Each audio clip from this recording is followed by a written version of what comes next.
Thank you, Marlon.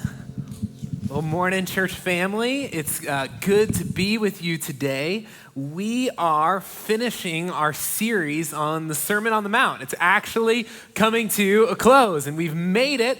And one of the ways that we like to conclude a series here at Edgewater Alliance Church is to give you all the opportunity to interact with what we've been talking about. And so next week, here's the plan, that we're going to gather as usual, but the sermon time, Lord willing, will consist of questions from you all. And so if you have any questions related to any subject that we've covered in the Sermon on the Mount, please email them to questions@edgewateralliance.org. You can feel free to do that now, even as I'm talking, all right?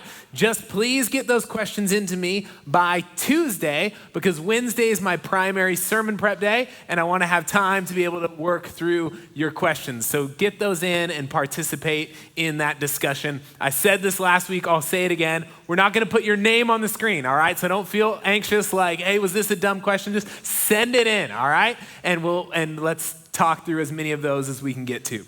So without further ado, let's look at the conclusion to this great sermon, the final words of Jesus spoken in the Sermon on the Mount as recorded for us in the Gospel of Matthew. Matthew chapter 7, starting in verse 24.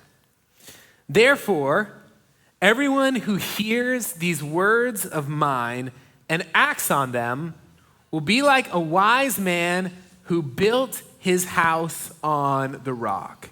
And the rain fell, and the floods came, and the winds blew and slammed against that house, and yet it did not fall, for it had been founded on the rock. And everyone who hears these words of mine and does not act on them will be like a foolish man who built his house on the sand. And the rain fell, and the floods came, and the winds blew and slammed against that house, and it fell, and its collapse was great. So I would submit to you that in a sense, Jesus, before we even read this passage today, had already concluded his teaching in the Sermon on the Mount. What we have here is a teaching about what we are supposed to do with the teaching. That Jesus is saying, now that you have heard my sermon, now that you've heard what I've had to say, you need to respond. Jesus has covered a lot in this sermon. He's talked about things like this is how we treat one another. He's dealt with the subject like sexual purity and marriage and giving and prayer. He's covered a large range of things, and now he's saying this is what you need to do with it. If you're taking notes, write this down. Jesus did not put forth ideas to be considered, but commands to be carefully followed. That Jesus did not put forth ideas to be considered, but commands to be carefully followed. And whether or not you follow his commands will have significant ramifications on your life. I don't think I really need to come up as a pastor with an illustration this morning, because Jesus concludes his sermon with an illustration of his own. He's saying that there is a man who is building his house. And this man builds his house on a firm foundation. He builds his house on the rock. There's another man who is also building his house. Both men are building, but they choose different foundations. The second man builds his house on the sand. And when the storm comes, when the wind blows, when the floods rise, one house is going to stand, one is not. Jesus is making this claim that those who hear my words and put them into practice is like a wise man who is building his life on a foundation that will stand. The ESV Study Bible notes this. It says, during the hot summer months, The sand around the Sea of Galilee was hard on the surface. And the Sea of Galilee is the region where Jesus is giving this sermon.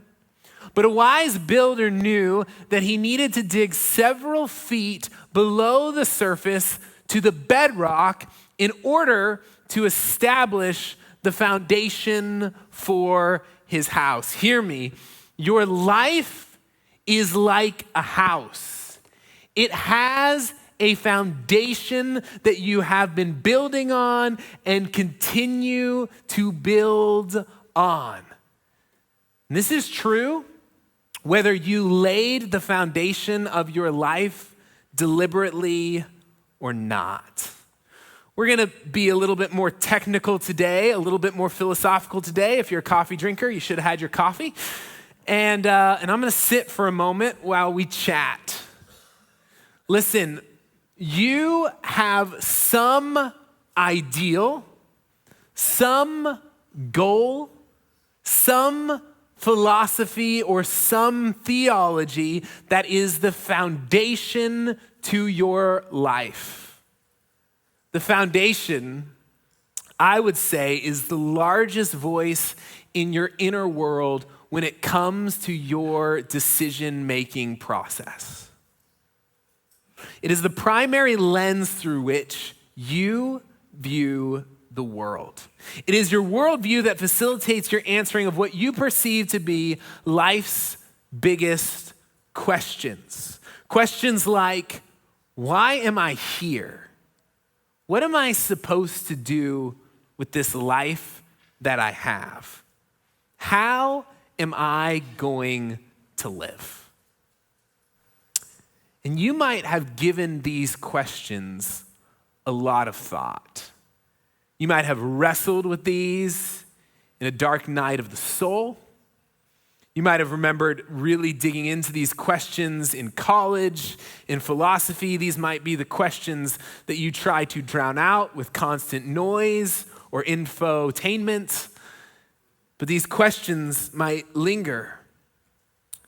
And you might be able to precisely articulate what your worldview is and why you have adopted it. Or perhaps you're not like the person I've described at all, and you haven't given your worldview a lot of thought, and you are guided by a less sophisticated yet perhaps equally valid worldview. I think I recall one conversation, and it just blew my mind because I was in a conversation with someone and it was taking a philosophical turn, and I asked them, I said, well, do you believe in God? And the person goes, I haven't thought about that. So there are people who haven't thought a lot about the biggest questions, but either way, there is some foundation upon which they are constructing their life. There's some foundation upon which you are constructing your life. And this is very important for us to understand. And let's dig a little deeper. Let's flesh this out a little bit more. So some worldviews start with a big sort of philosophical idea or question and then move downward to the practical.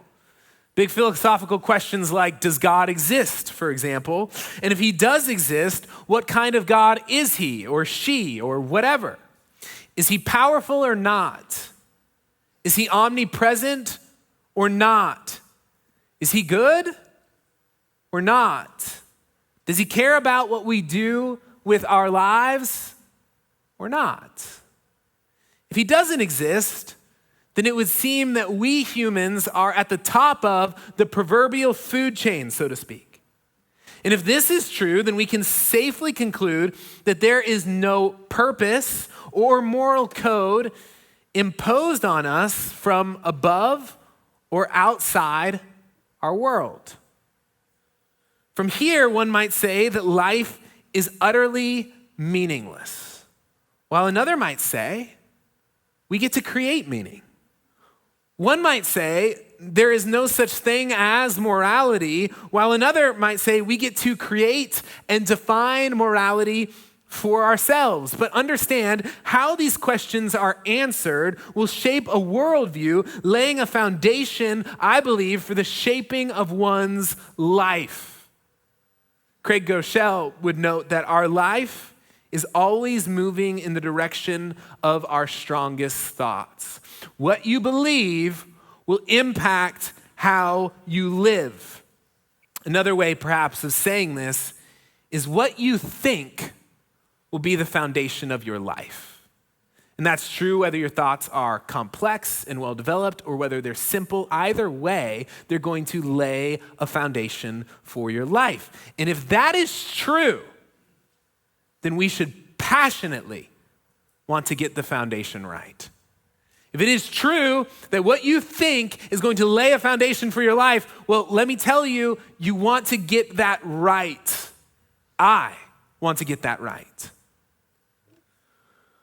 So there are the kinds of questions that a more complex worldview deals with, but as I said a moment ago, not all worldviews do, in some sense. Some people don't start up here and move down, but they kind of start down here in the practical sense, and they don't move at all. These are the folks who declare a solution without solving a problem. So remember when you were in math class in middle school, high school even, you likely had a math teacher who would give you an assignment and say, not only do you have to come up with the right answer, you have to show your work. And it was annoying. And you had to do that, and you had to work your way through not only to the solution, but also show your work. And there are some people who have kind of come up with a worldview or a guiding principle to their life, and they haven't really showed their work, but it's still a guiding principle nonetheless. These are the people who say things like, I just want to be happy. I just want to be happy.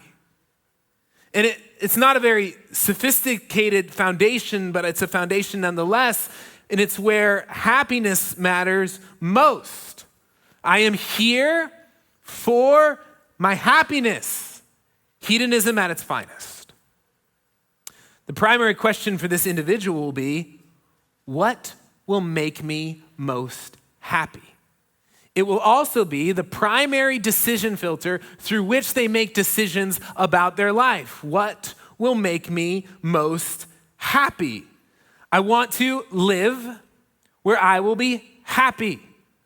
I want to work a job that will make me happy. I want to marry someone who will make me happy. And if that person that I wanted to make me happy doesn't make me happy, I will divorce that person so that I can be happy. You see how this works? In this system, happiness is God, and God has the loudest voice in the room. All this to say, everyone is building on a foundation. You are a builder. Look at your neighbor and say, you're a builder.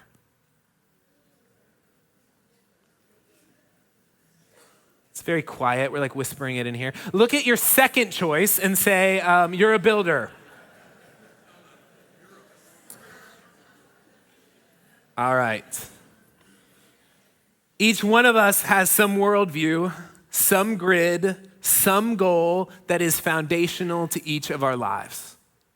In Jesus' illustration, both guys were building on a foundation. The guy who's built his life on the words of Jesus built his house on the rock. It was a foundation that was going to work and a foundation that was going to last. Jesus then communicates this idea that anyone who hears his words but doesn't do what he says, it's like somebody who's building their house on a foundation that will crumble. It will not last. And I want you to just think of the magnitude of such a claim. This is a very big claim. It is an either-or claim. It's not multiple choice. It's not like, hey, when you go out to construct your life, here's a menu of choices. There's A, B, C, D, all of the above. No, it's A or B. It's either or according to Jesus. Jesus is saying, follow my words, Base your life on my teaching, and your house will stand. Ignore my teaching, and when the storm comes, the foundation will not be strong enough to hold. Listen to my words and obey me and be wise. Listen to my words and ignore me and be foolish. This is an enormous claim for somebody to make. And these kinds of claims understandably make us uncomfortable, do they not? Because the idea of an absolute authority telling us what to do, that just feels a little intense.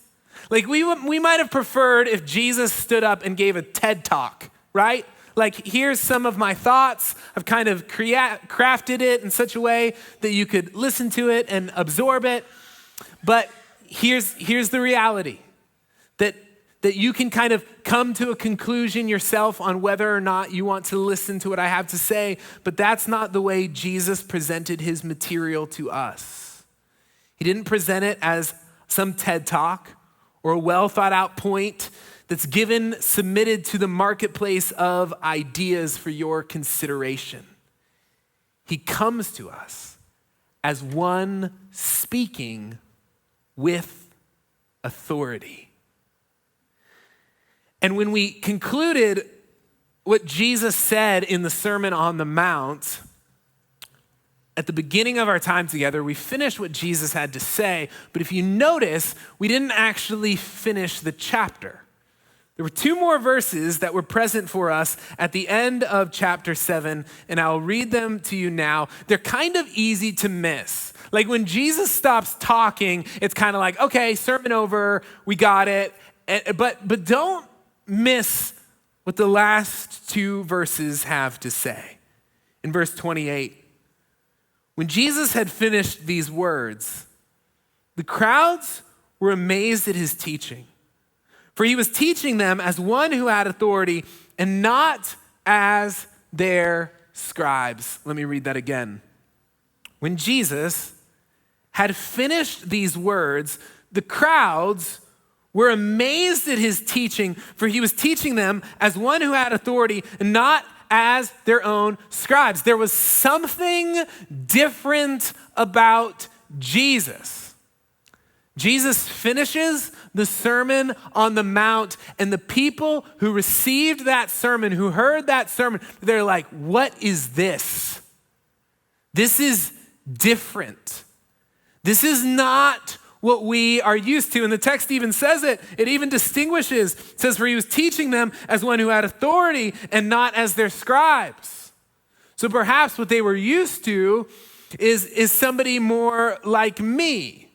Like, please understand, when I come on this stage, I am not here on my own authority.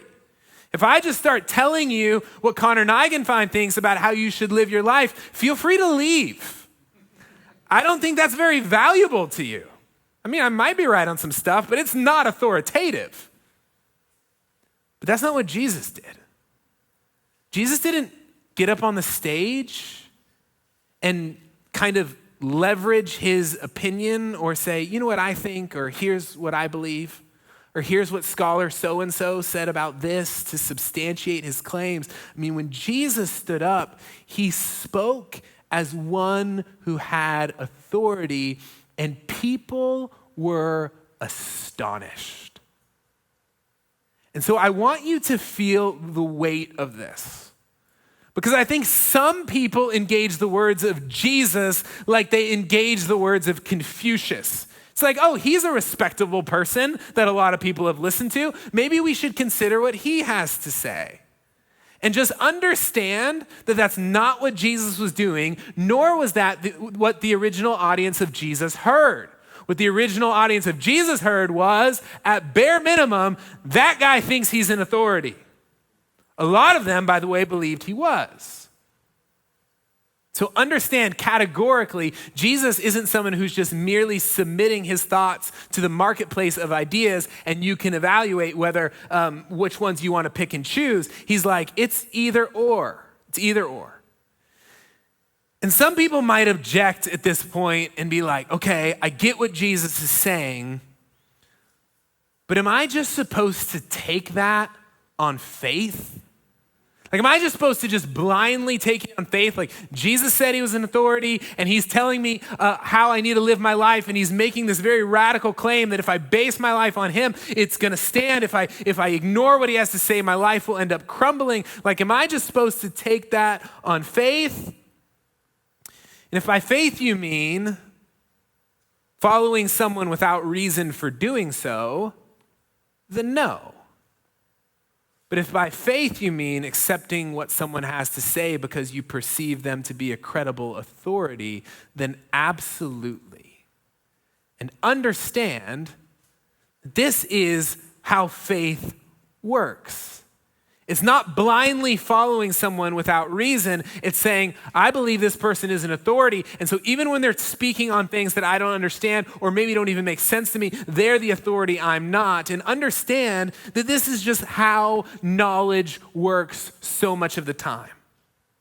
So C.S. Lewis, in his well-known work, Mere Christianity, that I would highly recommend to you if you haven't read it, notes this. He says, believing things on authority only means believing them because you have been told them by someone you think trustworthy. 99% of the things you believe are believed on authority. I believe there is such a place as New York, he writes. I have not seen it myself. I could not prove by abstract reasoning that there must be such a place. I believe it because reliable people have told me so. The ordinary man believes in the solar system, atoms, evolution, and the circulation of blood on authority because the scientists say so. Every historical statement in the world is believed on authority. None of us has seen the Norman conquest or the defeat of the Armada. None of us could prove them by pure logic as you prove a thing in mathematics. We believe them simply because people who did see them have left writings that tell us about them, in fact, on authority. And this is his whole point, so pay attention to the last line. A man who jibbed at authority in other things, as some people do in religion, would have to be content to know nothing all his life. A man who jibbed at authority in other things, as some people do in religion, would have to be content to know nothing all his life.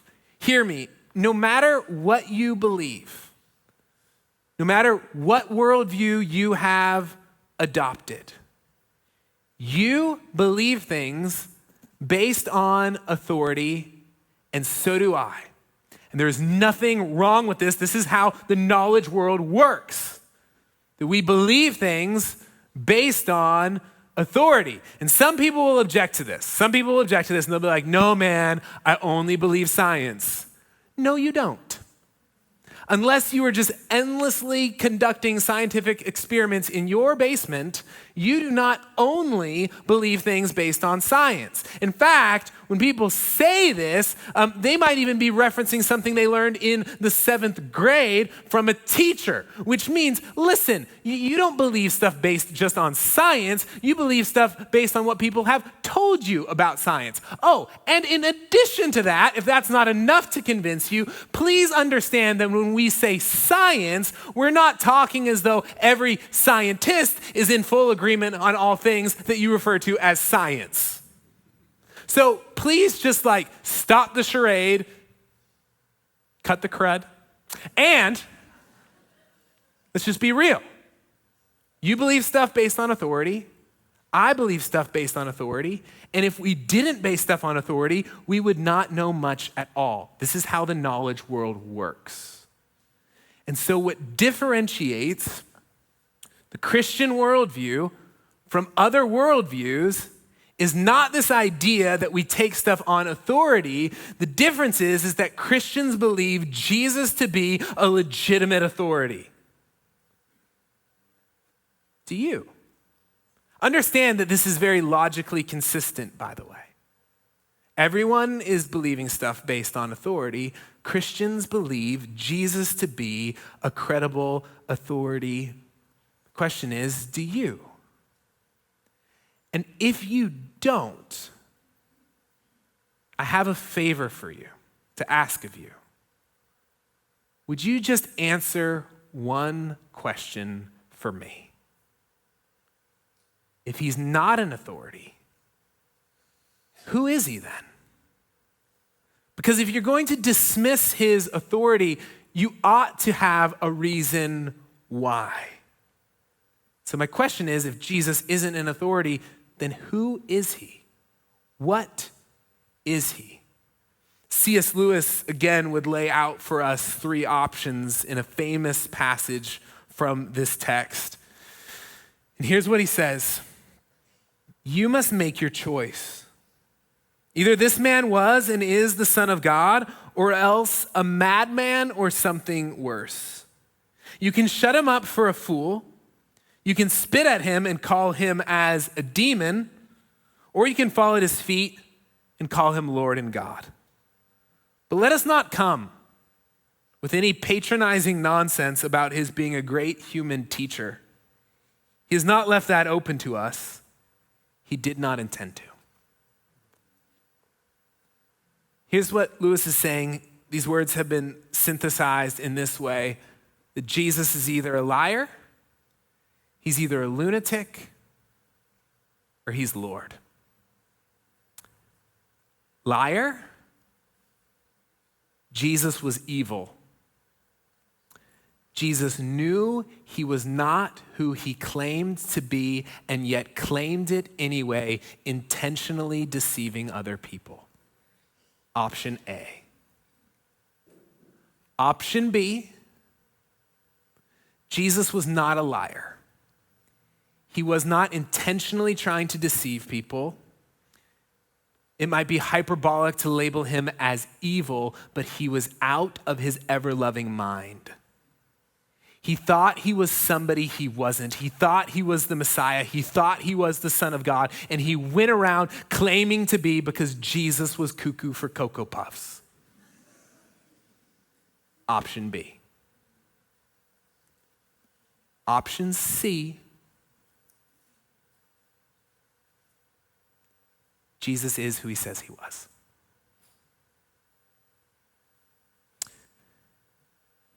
And if Jesus is a liar, and I'll leave you with this, and we'll wrap up. If Jesus is a liar, do not follow him.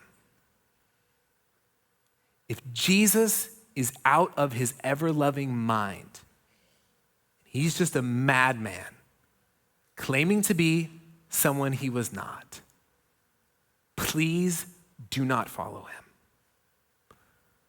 But if Jesus is Lord, the Son of God, who left heaven, who came and took on flesh, who lived a sinless life, showing us what it meant to be human in the fullest of ways, ultimately going to the cross, to die a substitutionary death because God loves people and was willing to pay the penalty of sin, which is death, that we deserve, took it upon himself, and Jesus rose from the grave, triumphing over death and over all that is evil so that you might have life. If that is true and Jesus is that Lord, follow him with everything that you have. Build your life on that foundation. And if you want to know more about what that means or what it means to follow Jesus, there's going to be people around after the service. Come find us, come connect with us, send us an email. The prayer room's open. Just let us know how we can serve you. For the rest of you, Edgewater Alliance Church, I love you. And until next time, may you think like Jesus. You're dismissed. Thank you for joining us today as we journey through what it means to think like Jesus so that we can live more like him. If you'd like more information about Edgewater Alliance Church, its various ministries, or how to partner with us through giving, visit our website, edgewateralliance.org. Until next time, blessings.